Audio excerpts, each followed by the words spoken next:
உத்தரப்பிரதேச மாநிலம் அயோத்தி ராமர் கோவிலில் குழந்தை ராமர் பிரதிஷ்டை விழா ஜனவரி 22 நடைபெற்றது. பாரத பிரதமர் நரேந்திர மோடி பூஜைகள் செய்து குழந்தை ராமர் சிலையை பிரதிஷ்டை செய்து வைத்தார்.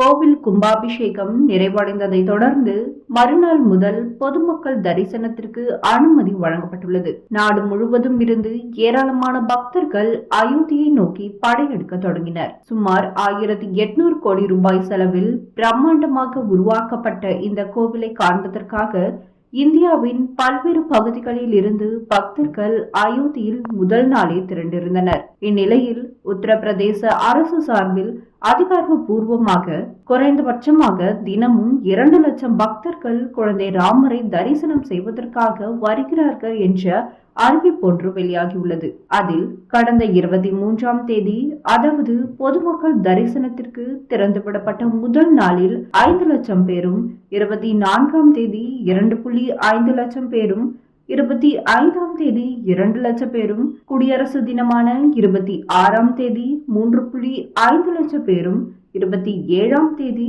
2.5 லட்சம் பேரும், 28ஆம் தேதி 3.5 லட்சம் பேரும் அயோத்தி ராமரை தரிசனம் செய்துள்ளனர் என உத்தரப்பிரதேச அரசின் தகவல் தொடர்புத்துறை அதிகாரப்பூர்வமாக தெரிவித்துள்ளது.